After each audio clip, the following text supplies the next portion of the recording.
Homage to Buddha Shakyamuni, homage to Manjushri, homage to all the lineage masters. Profound and subtle dharma is rarely encountered in eons. Now we can follow it. May we realize the Tathagata's meaning. To liberate all sentient beings, please generate unsurpassed bodhicitta. Today we will continue with the Guhyagarpa Tantra. My heart doesn't feel very well today. I really wanted to give a good teaching just now, but when my heart doesn't feel well, I find it hard to even speak. It's still like this now, so I might not teach very well. Regardless, I will do my best to teach. Did we do the homage to the Buddha? Yes, we did. I feel a bit dizzy.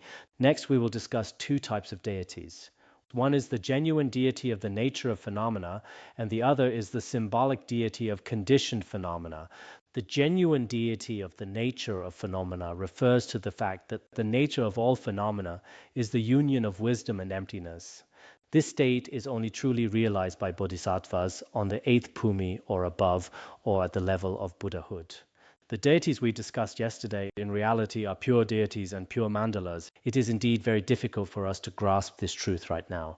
Now look at the forms appearing before us. In Vajrayana, some of them can manifest for you during the paths of accumulation and preparation. But in Sutrayana, you can only see them once you reach the first bhumi or higher. This means that the symbolic deity, as described in the various tantras, arises as the symbolic form of the wisdom kaya that transcends the realm of characteristics. These different symbolic deities refer to the ones we usually practice, such as the Guhyagarbha, Manjushri, or the peaceful and wrathful deities.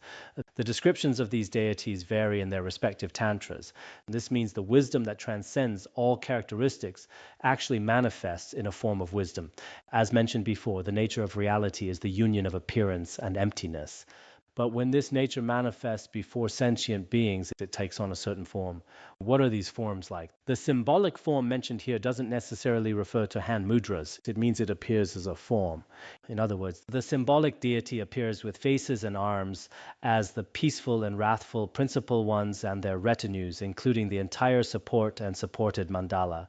Since every sentient being has a different capacity, this wisdom of non-dual appearance and emptiness manifests before them with faces and arms.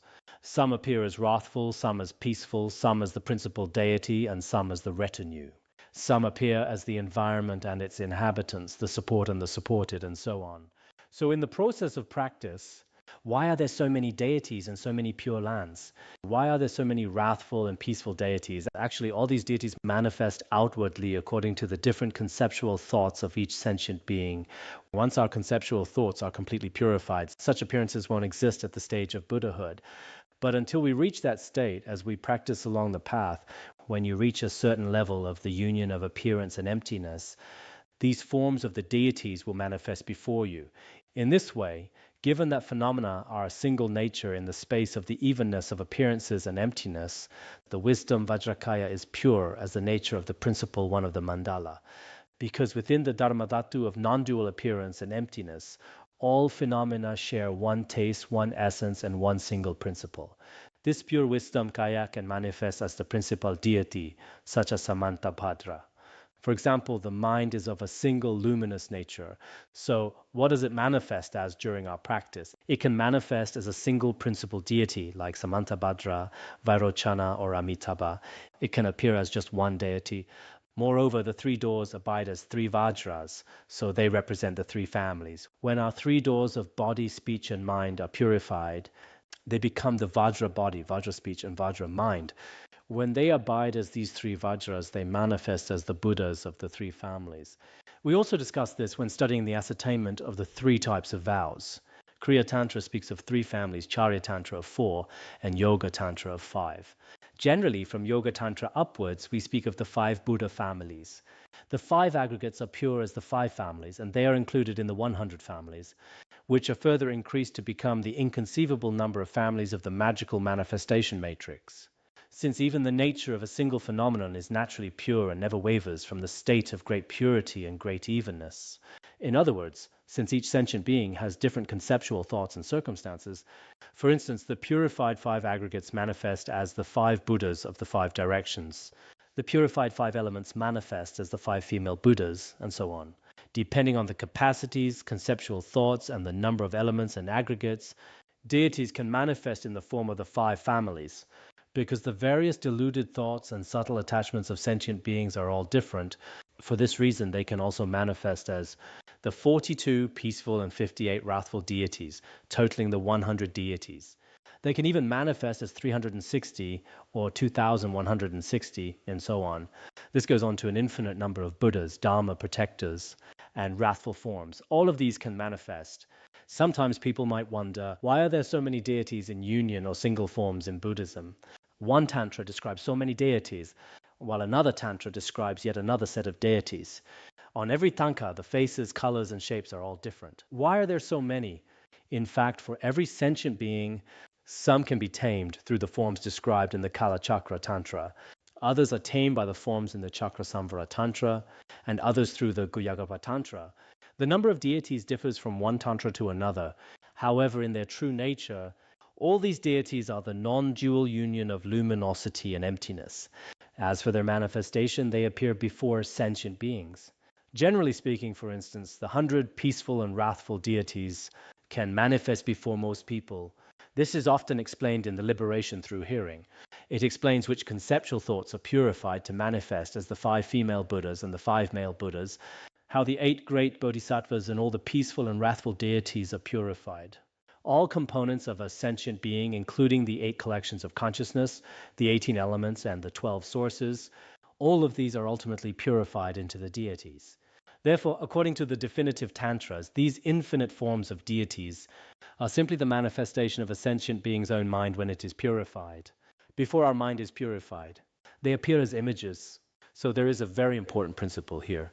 Everyone must understand why there are so many deities and why their forms are so different.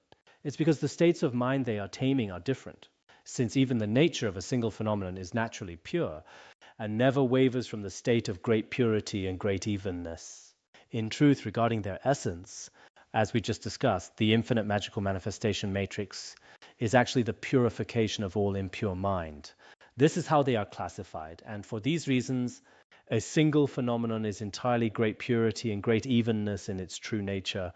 Within such a nature, everything is completely unwavering. His Holiness Jigme Phuntsok Rinpoche used to teach us that even while eating a single meal, countless deities can be purified right then and there. When we eat, the food appears as the 5 elements: earth, water, fire, wind, and space. When these are ultimately purified, they become the 5 female Buddhas. As we enjoy this bowl of food, we experience it through our 5 aggregates, which at that moment are the 5 male Buddhas. Now, why are the male and female Buddhas in union? On the surface, it might look like there's desire involved, right? But that's not it at all. It is a symbol of consciousness enjoying its object. During this process, you have sensations. You have eye consciousness, nose consciousness, ear consciousness, all the various types of consciousness are present. When all these deluded thoughts are finally and completely purified, the 100 deities can actually be gathered within a single meal. Once purified, everything becomes pure. So within the essence of emptiness and purity, it has never once wavered. However, in terms of relative appearance, as the collection of a sentient being's consciousness, or rather, as our conceptual thoughts become more and more pure, these pure deities will definitely manifest in the end. Due to the crucial point that nothing whatsoever exists in the nature of phenomena, everything still arises from it as unbiased self-appearances, the limitless play of the magical manifestation matrix. Since innumerable Buddhas and their pure lands are completely pure, no matter how many categories are distinguished, there is no contradiction. What this means is that because all phenomena are not anything specifically, everything can manifest. If things were fixed or solid, they couldn't manifest. But because the nature of phenomena has no true inherent nature, everything can manifest within its essence. For this reason, within the self-manifestation of wisdom, the play of the infinite magical manifestation matrix can appear. It is just as I said, even though the countless Buddha fields and all the deities are entirely pure, there are different ways to categorize them through inclusion and division. Sometimes you can include everything within the male and female Samantabhadra. At other times you can divide them into infinite deities. So inclusion and division are simply different perspectives. It is the same in our practice. At first we might practice one deity, like Manjushri, Avalokiteshvara, or Buddha Shakyamuni.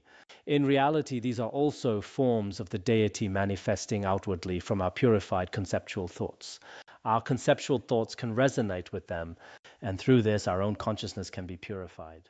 If our capacity is a bit stronger, we can expand the deity to an infinite number. In the generation stage, you can visualize and meditate on countless deities. No matter how you divide or include them, there is no contradiction. Why? Because all appearances are not other than the nature of phenomena as self-emergent wisdom, great purity and evenness free from being singular or plural. So how you divide or include them is not actually contradictory. This point is very important. Otherwise, some rituals focus on a single deity, while others have many deities within a single one. You might wonder, should I practice Avalokiteshvara, Manjushri, or Kalachakra? I've received so many empowerments. Actually, within the wisdom of the Dharmadhatu, they are all of one taste and one essence. Whichever one you practice, all others can be merged into it as one. Are there too many of these practices? Is Amitabha enough? Can I just leave the others? That won't work either. Amitabha cannot represent everything for everyone, because while some have great faith in Amitabha, others have faith in different deities. So why are there so many deities, Buddhas and Bodhisattvas, among so many Dharmadors? It's because the capacities and levels of purity of sentient beings varies. Since the capacities and levels of purity is different, the forms shown by Buddhas and Bodhisattvas also differ. But within their essence, they completely transcend the concepts of singular or plural. They are simply an appearance of self-emergent wisdom. Jigme Lingpa once said that these deities are actually statues of samsara. What does that mean? It means the conceptual thoughts of samsaric beings are all different.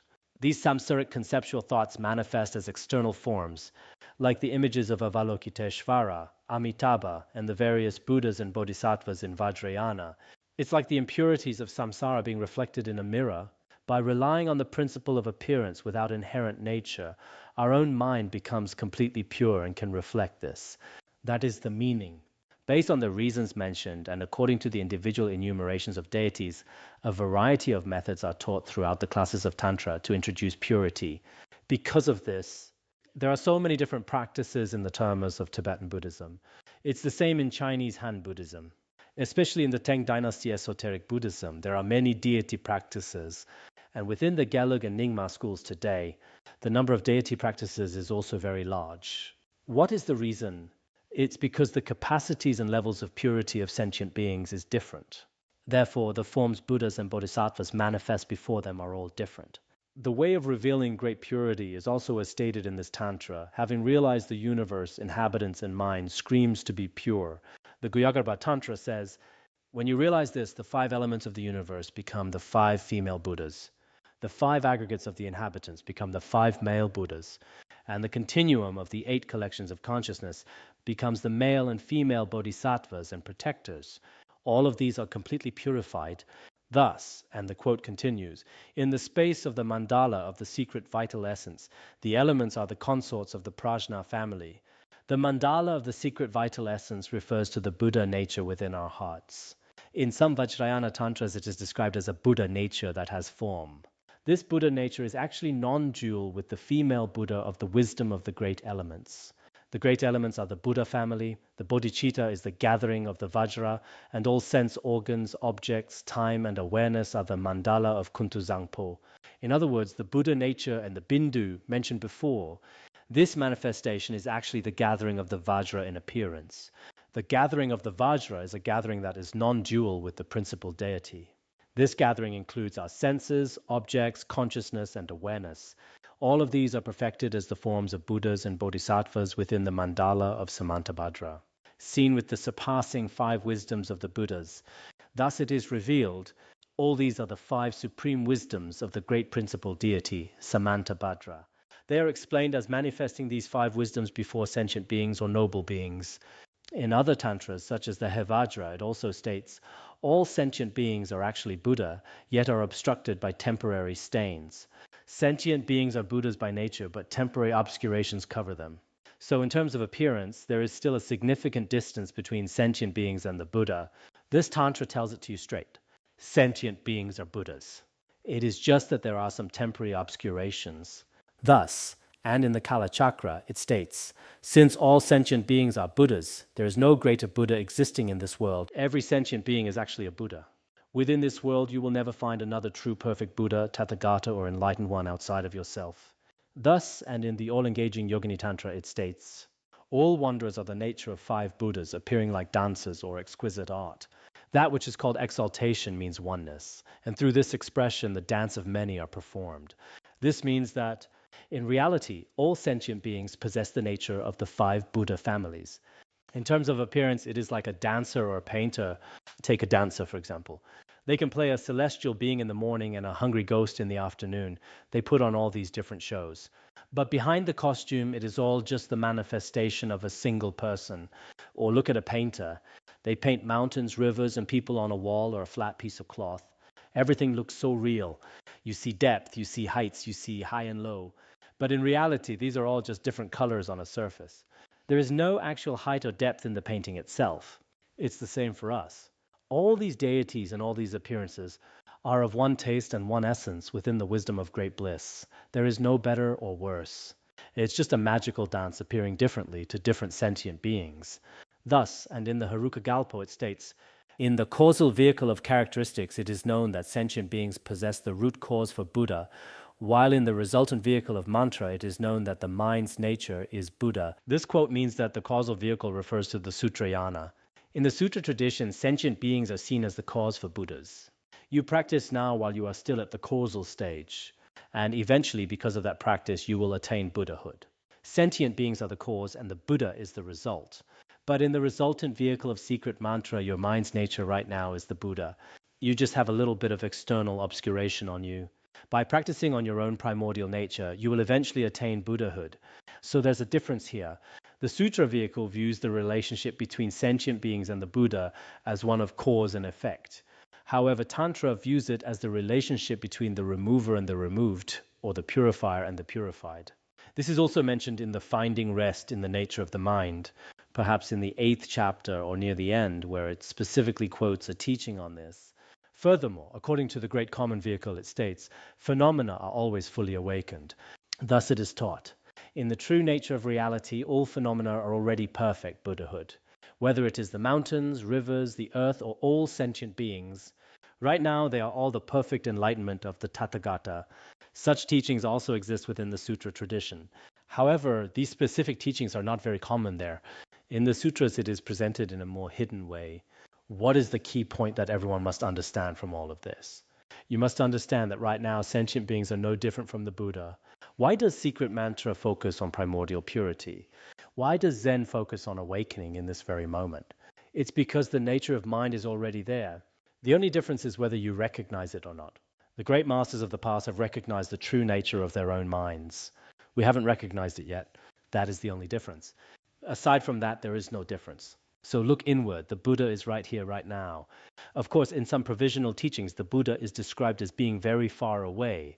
It makes it a relationship of the dependent and the basis between you and the Buddha, like a servant and a master or a king and his subjects. Different tantras use different ways to guide us. But the most direct truth is this: the Buddha is your own mind. This principle is incredibly important. Now let's move on. Next is the section on the refutation of opposing views. This is in 2 parts, general and specific. First, the general refutation. Those with lesser intelligence may claim that the reason the universe and inhabitants appear as pure is because of meditating upon them as pure while on the path, but that in truth they are not pure, since suffering and the cause of suffering obviously appear.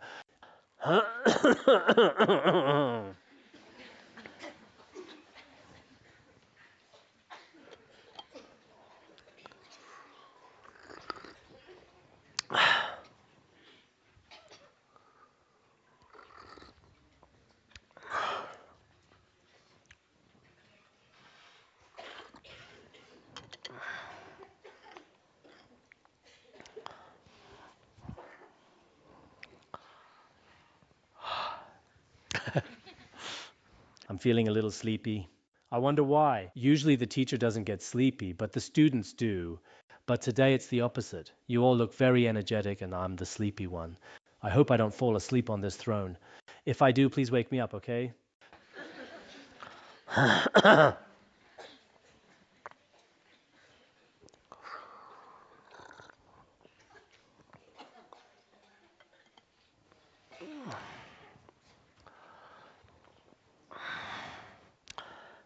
Some people argue like this: the universe and the inhabitants in it can only become pure after a long, long time of practice.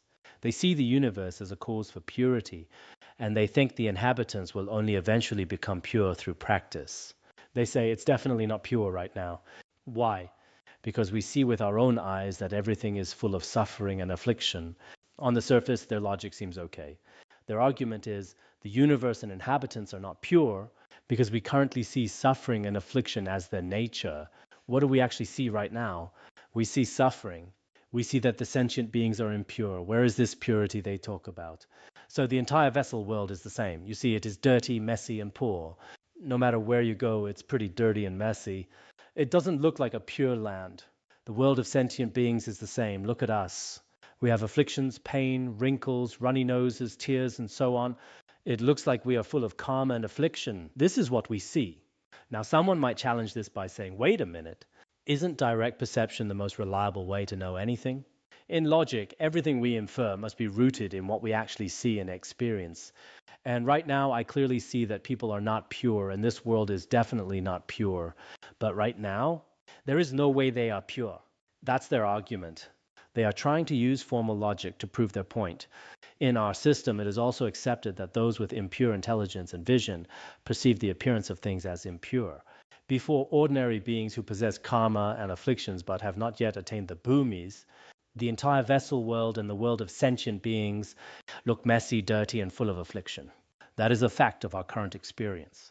We don't deny that this is what you see. If everyone could see appearances as pure, what basis would there be for debate? If all beings could see the truth, just like Brahmasikin did, seeing that Buddha Shakyamuni's entire realm is actually perfectly pure and free of all stains, in both the vessel world and the world of sentient beings, then there would be no need for all these complex theories and proofs. If you saw it as pure, and I saw it as pure, there would be no need for discussion. If all beings shared this pure perception, like the beings in the pure land of Sukhavati, there would be no argument at all. If that is the assertion, then although things appear in this way, the way things really abide is otherwise, and given that things naturally abide as pure, there is the following response. If one admits this, then they are saying that even though everyday experience is impure, the ultimate truth is something else. Its nature remains in primordial purity. You might say, I can see the impurity right in front of me, but from the perspective of reality, our vision is incorrect. In reality, everything is pure. There are two reasons for this. First, as we discussed before, Buddhas and Bodhisattvas see the original nature of all phenomena, which is not what ordinary beings perceive. Second, what we think of as seeing is actually very limited.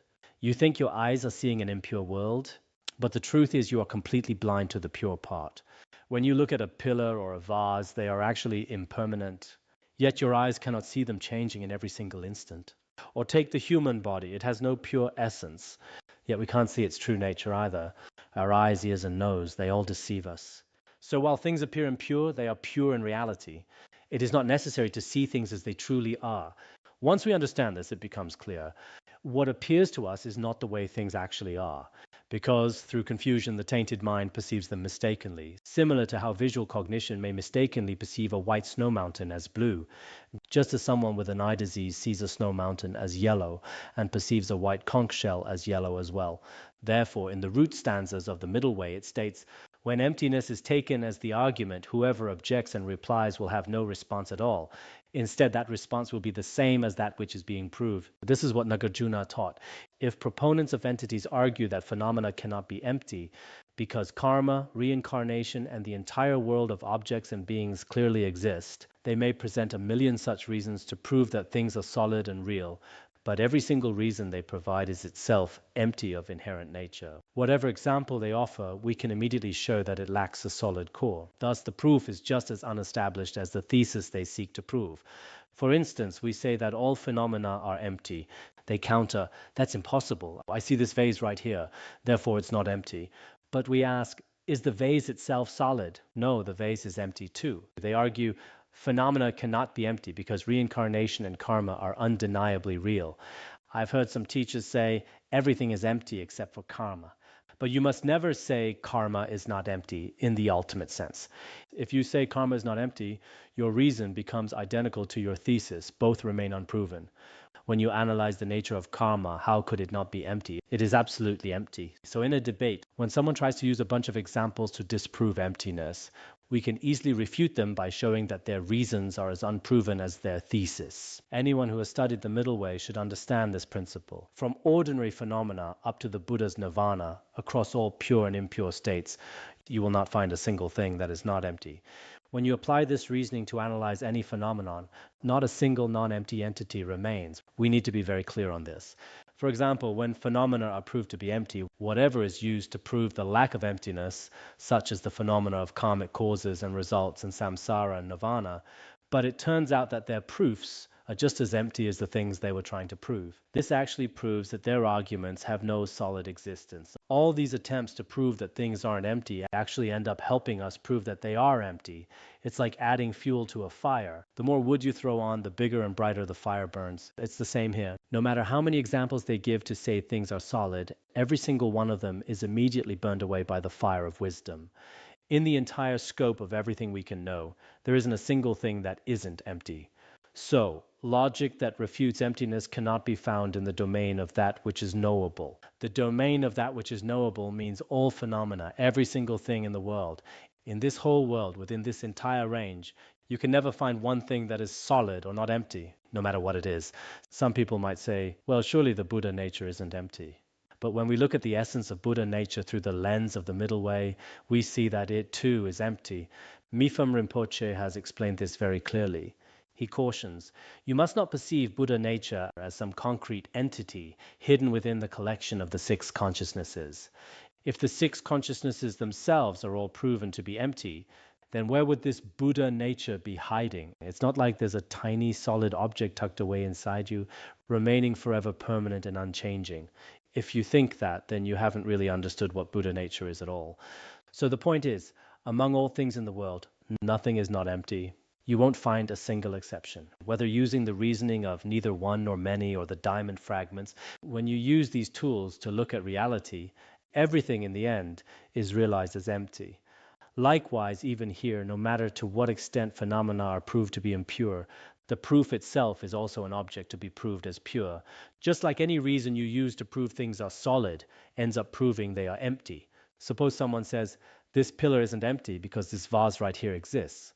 Well, when you look at the vase itself, you find it's empty too. Now apply that to our topic. Everything is primordially pure. If someone argues, no, things are not pure, for example, this vase is dirty and this body is impure. When you say that, you are only talking about the surface appearance. In the ultimate nature of reality, just as all phenomena are empty, even within the world of conventional appearances, their essence is primordial purity. We use that same logic of emptiness to prove this purity. Therefore, in the domain of that which is knowable, no one will ever discover logic that refutes the reasoning that proves phenomena to be pure by virtue of the way things abide. Search all the world's knowledge, everything you could ever study. You will never find a way to disprove that the true nature of all things is pure. If you try to say the ultimate reality can't be pure because of this or that reason, whatever reason you give, it will simply not hold up. There is no way to overturn it. I know many of you have studied the middle way. If you have, you should feel a sense of confidence, especially if you've studied the root stanzas of the middle way, or the entering the middle way, or the 400 stanzas on the middle way, or others like the ornament of the middle way, the 60 stanzas of reasoning, or the 70 stanzas on emptiness. Once you've mastered these logical tools, you naturally realize, in all of existence, there really isn't anything that isn't empty. That's when you truly get it. Then, on that foundation, you study the Uttara Tantra Shastra, and now you are studying the Guhya Garbha Tantra, or the Kala Chakra. Before, you were looking at things from the side of emptiness. Now you see the luminosity side. It's not just a blank emptiness. This is a very important point. Today, when a few Dharma teachers give their discourses, they often teach the Diamond Sutra or the Heart Sutra. They say, everything is empty and emptiness is the ultimate truth. But beyond this, they leave out the aspect of luminosity. In a way, it's understandable. They might not have had the opportunity to study these deeper theories or texts. They might not have encountered the third turning of the wheel or the secret mantra teachings on luminosity. I mentioned this last year during our teachings on the Guhya Garbha Tantra. For many people today who are trying to understand the true meaning of the Dharma, his is a critical gap that truly needs to be filled. While there are plenty of texts on emptiness, and many learns how to prove things are empty, some people get stuck there. They don't understand freedom from elaborations. Thinking that a blank emptiness is the final reality of all things, that's just not right. That is just mere emptiness. Is such a partial view sufficient? No, it's not. There is also the luminosity side. Take this vase, for example. When analyzed from the perspective of emptiness, is it empty? Yes. There are plenty of reasons to prove it is. Even physicists today describe the reality of matter as being empty at its core. Yet inseparable from its emptiness, its very essence also possesses luminosity. This is the realization that within every single particle, Buddhas as numerous as particles exist. We can use the teachings on purity from the Guhyagarbha Tantra to confirm this. In this context, we can adapt that quote from the root stanzas of the middle way slightly. Instead of, when emptiness is taken as the argument, whoever objects and replies, let's replace the word emptiness with purity. One could then say that when purity is taken as the argument, whoever objects and replies will have no response at all. Instead, that response will be the same as what is being proved. Thus it is. We say everything is pure. Someone else says, no, it's not. But any reason they give to prove impurity actually ends up destroying their own argument. It doesn't work as a proof at all. Others may argue, phenomena cannot be pure because hatred is impure and greed is impure. We explain how the very nature of hatred is awakening and how it is wisdom. We explain how the nature of greed, likewise, is awakening and wisdom. You can point to anything in the world, pillars, vases, houses, motorcycles, airplanes, the Hubble telescope, whatever you want. Examine them one by one and they all turn out to be primordially pure. Look at the mind, faith, afflictions, jealousy, anger, pride, and so on. No matter how many mental states or emotions you list, their essence is empty, their nature is luminous, and they are pure. Therefore, just as we previously established that all phenomena are empty, and any example you use just proved that emptiness, it's the same here. All phenomena are primordially pure. It is precisely because of this that in the secret mantra, one can attain instant awakening by meditating on primordial purity. In the Zen tradition, it is said that everything is luminous and all is the realization of the mind's true nature. There is a reason for this. If the essence were not already pure, and some light from a distant planet like Mars suddenly descended to join with your mind, causing a chemical reaction in your mind, and you suddenly became awakened, how could such a thing ever occur? It is impossible. It is simply that we have not recognized it. Some claim that if sentient beings are Buddhas, then when sentient beings suffer in hell, Buddhas would have to be suffering. Many people love to say this nowadays. Doesn't Buddhism claim that sentient beings are Buddhas? They seem very confident, believing it to be true. They present what they think is a very good theory. If sentient beings were truly Buddhas, would that not mean the Buddha has turned into a hell being or an animal? In that case, the Buddha would have the flaw of wandering in samsara. Indeed, some people frequently love to say things like that, but in reality it is not like that. Why is this? Such logic cannot be maintained. The suffering in the hells happens in accord with the mental outlook of confused persons who have yet to realize the abiding nature. Before the deluded who have not attained realization, the suffering in hell is just like a person suffering in a dream. In terms of appearances, sentient beings are not Buddhas, so there is no such flaw. In fact, many people are able to distinguish between ultimate reality and appearance. In ultimate reality, all sentient beings are Buddhas. Within the ultimate nature of conventional truth, the essence of sentient beings indeed is the Tathagata Garbha. The explanations in various tantras are not all the same. Some say that sentient beings are Buddhas right now, like a prince wandering as a beggar. Even when the prince is wandering as a beggar, he is still himself. It is just that people do not recognize him. But he is indeed the prince. Thus, in the unsurpassed secret mantra, even if a sentient being is suffering, in ultimate reality, his mind is inseparable from the Buddha. There's not the slightest difference. Therefore, he can be established as pure. One could say that in terms of appearances, sentient beings are not Buddhas, whereas in ultimate truth, sentient beings are exactly Buddhas. But in ultimate truth, it is impossible for a being to be reborn in hell. That does not exist. In ultimate truth, there is no difference between hell and heaven. Many people today have not understood such ultimate truth. According to the way things abide, suffering and the like are non-existent. In the extensive magical manifestation matrix, it states, for one who lacks the discerning mind that knows the fundamental nature, even the pure lands of the Sugatas will be seen as lower realms. If one realizes the meaning of evenness according to the supreme vehicle, even the lower realms will be seen as the akanishta of manifest joy. Without realizing the self-cognizing wisdom of primordial purity, even the pure lands of the Sugatas will be seen as lower realms. There are also those who reach the pure land of Guru Padmasambhava through various other causes and conditions. Yet upon their arrival, the central deity appeared only as a Rakshasa king, and the surrounding retinue were all ghosts and spirits. Such things have happened. If the mind is impure, even when reaching the copper-colored mountain, such a pure land will appear in that way. On the other hand, if the mind is pure, just as described in the biographies of various Buddhas and Bodhisattvas, even if you go into hell or the lower realms, these will be seen as entirely pure. Therefore, the purity of our mind is of great importance. When your mind is pure, the entire world is seen as perfectly pure right now, just as Brahma Sikhin stated. When our minds are impure, no matter where we go, the world is impure. As soon as you master the principle that the ultimate reality of all phenomena is pure, everything you see is pure. This is very important. I discussed the distinction between appearances and ultimate reality the other day. When discussing emptiness, one must distinguish them. If these are not distinguished, there will be a lot of confusions. For instance, many people today might ask, if you claim that all phenomena are empty, then why does the law of karma still exist? If everything is empty, why can we still see objects like vases? From the perspective of ultimate truth, all phenomena are indeed empty, while within conventional appearances we can say that phenomena are not empty. Similarly, if you argue that all phenomena are primordially pure, why do we see so many sentient beings who appear impure? The answer is that in the ultimate nature of conventional reality, the essence of all phenomena is pure. But in terms of appearances, we say the Buddha has no afflictions while sentient beings do. Regarding appearances, we never claim that sentient beings are already inseparable from the Buddha. Given that, many people today might further question, do animals like pigs and dogs also possess the Buddha's major and minor marks? If they do, why don't they turn the wheel of Dharma? Some people just say whatever comes to mind. They have not properly studied or reflected on the principles of all phenomena. Therefore, various wrong views simply appear. Thus, the analysis of ultimate truth and appearance is indispensable. It's something you must understand. On the surface, we can say that a vase is impure. Why?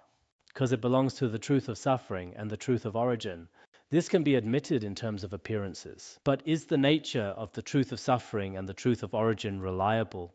Many people believe that it is. Why is that? Because it is determined by our consciousness. But is what our consciousness determines completely reliable? The Buddha said in the sutras, the eyes, ears, and nose are not valid measures. The tongue, body, and mind are not either. What we perceive through our eyes, ears, nose, and tongue perceives neither the aspect of emptiness nor the aspect of purity. So do not think that seeing is believing or hearing is true. This kind of saying is merely an unexamined folk belief. When truly observing with wisdom beyond what is seen and heard, there is a deeper, higher, and better realm. Many people have never heard these kinds of teachings. Strictly speaking, such pith instructions are not easily taught. Some of you might feel that such principles can be heard anywhere. Not necessarily in your entire life. I think regarding the wheel of Dharma turned by Sakyamuni Buddha, the emptiness of the second turning may be taught by many. But as for the aspect of luminosity, even many great masters in Tibetan Buddhism do not teach it casually. Some might not have attained this realization themselves. And for some who have attained such realization, they wish to protect it and choose not to teach it to just anyone. Just as a wealthy person usually protects their wealth, they don't necessarily give everything away to others. Thus, since ancient times, these have been known as the true pith instructions. Beyond this, pith instructions are not what some people claim. Listen carefully while I explain it to you, and boom, now you are awakened. There is no such pith instruction. I believe these truths are the real pith instructions. When we previously received pith instructions from His Holiness Jigme Puntsak Rinpoche, I thought to myself, I have truly received it now. The most profound intention of the Tathagata is the deepest pith instruction. Generally speaking, throughout this life and even in all future lives, it cannot be easily stolen, robbed, or taken away by others through any other means. By repeatedly familiarizing myself on this basis, slowly but surely, I might not be fully enlightened, but at least I'll get the basic idea of my own original nature. Just as in the paths of accumulation and preparation in secret mantra, one can directly recognize the original nature of the deity. So everyone here should also know, this is one way of explaining it. Furthermore, there are some who claim that if phenomena are primordially awakened, it should be obvious to everyone, and as a result, it would be unnecessary to practice the path. They say that if all phenomena are the Buddha's nature and are primordially pure, then every sentient being should be able to see it. If that were the case, sentient beings would not need to practice for a long time. Assertions such as these come from those with rudimentary intelligence, who are true objects of compassion. Mifam Rinpoche says these people's intelligence is too dull. How pitiful. They are objects of compassion. Their claims are equivalent to saying that if a conch is white, even someone with impaired vision has to see it as white, in which case there would be no need to even try to cure impaired vision. By the same token, if the nature of all phenomena were already pure and required no practice, then someone with an eye disease would not need to strive to treat their illness. They should be able to see the white conch as it is, but in reality that is impossible. Because of the eye disease, they cannot see it. So the nature of all phenomena is primordially inseparable from the perfect Buddha. It is inherently pure, yet we are indeed unable to perceive it. Especially for those who have not studied or received pith instructions from a guru, they think that all phenomena are exactly as they appear to be. Mountains are just mountains, water is just water, and stones are just stones. Beyond these appearances, they find no purity at all. If there was something pure, it would be as if an eagle flew from the mountain. Oh, has Avalokitesvara come to the mountain? The mountain is impure, while Avalokitesvara is pure. I must pray to Avalokitesvara, Amitabha Buddha. Many elderly ladies, when they see a crow, say, Amitabha Buddha, Amitabha Buddha, Amitabha Buddha. They simply do not understand what purity and impurity are. The appearance part of all phenomena can be called impure, but their nature is completely pure. In a certain sense, the two are inseparable, because what is seen is the appearance, not its true essence. In fact, when seeing the appearance, the essence has not changed. Just as when seeing ice, the nature of ice is water, at this time they are merged as one, just as waves in the ocean are not different. But among so many people, who recognizes this? When you observe your own mind, the principle of your own thoughts being inseparable from all Buddhas is pointed out to you in detail only in the secret mantra. In Zen, this is not present. It depends on one's own conditions. When your conditions are ripe, you may suddenly awaken. There is no step-by-step guidance. Didn't we discuss that the other day? Zen says, when you think of neither good nor evil at this very moment, what is your original face, Venerable Ming? Given such an instruction, let's see who can attain realization. But in Secret Mantra, the reasons are explained, such as why one should think of neither good nor evil. Good and evil are both types of conceptual thoughts. When one is not caught in such thinking, there is a fundamental nature called the nature of awareness or wisdom. When you recognize this fundamental nature, you will know that by applying this to all phenomena, everything follows this same principle. Originally, it is just this point. Beyond this, there is nothing else. So at that time, you will realize that all phenomena are primordially pure, even though we cannot see it. If we can't see it, the issue lies with us, not with the nature of phenomena. Perhaps now we can gain an even deeper understanding. Why do we practice so many deities? And why do we seek so much wisdom? Ultimately, it is all for one purpose, to recognize the original face of the mind. Once you recognize the original nature of your mind, all phenomena will appear completely different from before. But this realization requires a process. For example, you tell someone with an eye disease that the true color of a conch is white. It is just that you currently have an eye disease and cannot see it. At that point, he understands the principle. Oh, so the yellow I see is actually white. Once I find every way to cure my eye disease, the white can be fully perceived. This is understanding through reasoning. Similarly, when observing our own mind, we may also understand the principle. But perhaps for some, because their conditions have not yet ripened, afflictions remain afflictions, mountains remain mountains, and earth remains earth. The reason is that one is still bound by the eye disease. If one realizes the very nature of the eye disease itself, it would be like after being cured, where he fully sees the white conch. This is why the inability to see things according to their way of abiding indicates that things appear tainted by confusion. In order to dispel confusion, it is necessary to become familiar with the path. Works like the Uttara Tantra Shastra and the Nirvana Sutra specifically discuss the merits of practicing and realizing the Tathagata Garbha. Simply knowing that Buddha nature exists within the continuum of sentient beings brings merits that are truly inconceivable. This is explained in relevant treatises and tantras, because the intrinsic nature of phenomena is emptiness. In order to actualize this, it is all the more necessary to become familiar with the path. This was also taught in the second turning of the wheel of Dharma. The essence of all phenomena is primordially empty. But without pith instructions, you still will not understand. Nowadays, some people try to read the root stanzas of the middle way on their own. Without guidance, they simply don't get it. When they encounter neither one nor many, or neither coming nor going, they feel it is even more strange, thinking, how can there be no coming or going? There is clearly coming and going, birth and death. How could that be? Those with wrong views, or without pith instructions, cannot understand the root stanzas of the middle way at all. But after being guided, those who are a bit more intelligent will realize, wow, indeed the nature of all phenomena is empty. After understanding emptiness from the perspective of view, one continues to practice through conduct. Ultimately, you will truly realize the Dharma gate of emptiness. It is the same for us now. By relying on the pith instructions of gurus and the teachings of great masters of the past, we first understand through reasoning that all phenomena are primordially pure. But merely knowing this theoretically is not enough. Finally, one must practice through the various methods of secret mantra. Eventually, at a certain point, one truly realizes the inseparability of appearance and emptiness.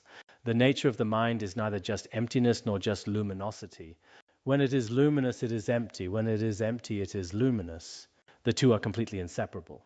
But inseparable is just what is said in theory. When you truly master it, it is like someone drinking water and knowing for themselves whether it is cold or warm. At that point in the process of meditative cultivation, you will realize, oh, so emptiness is luminosity and luminosity is emptiness. Within the nature of all phenomena, the essence of all phenomena does not separate from these two aspects.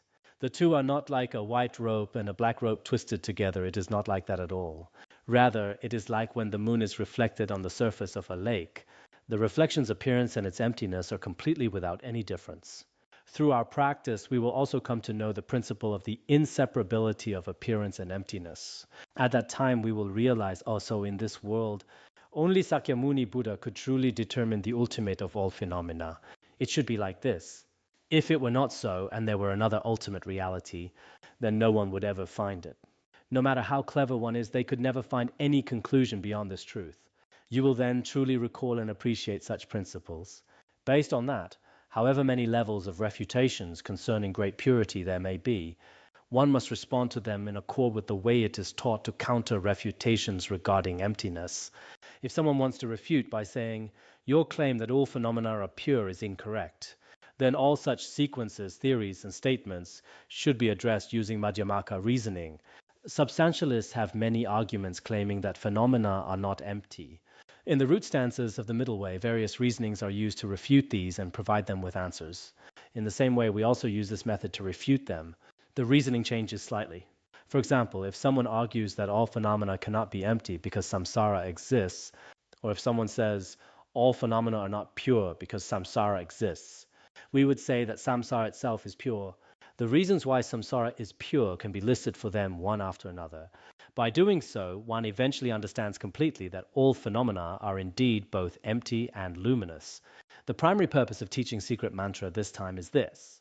Many Dharma friends previously only chanted mantras or attended empowerments within the secret mantra tradition.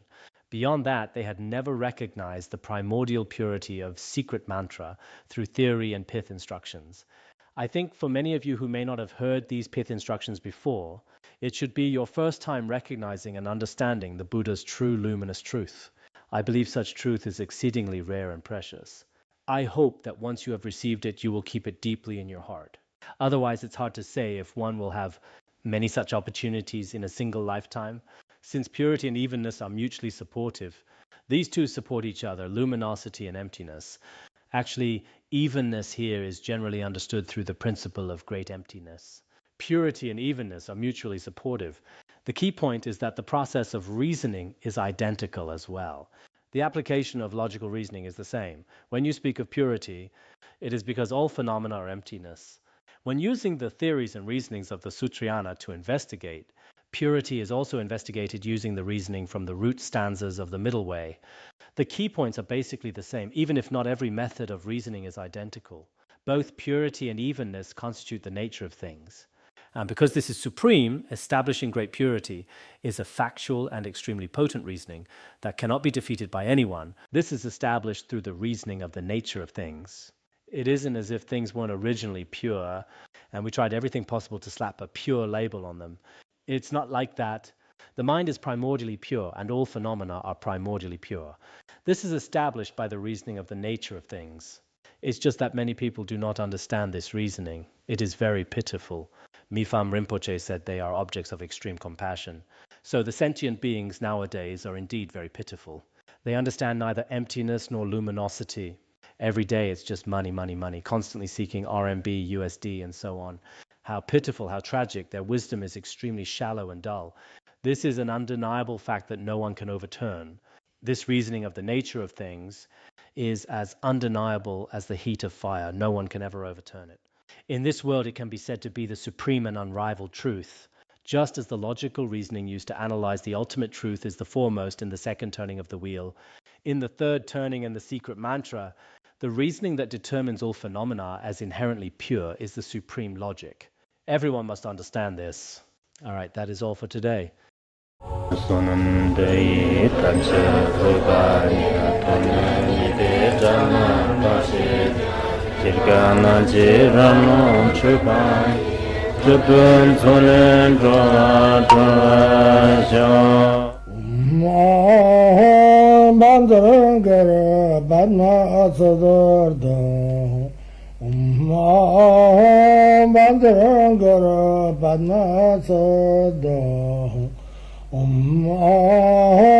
Bandara Banma Sodargye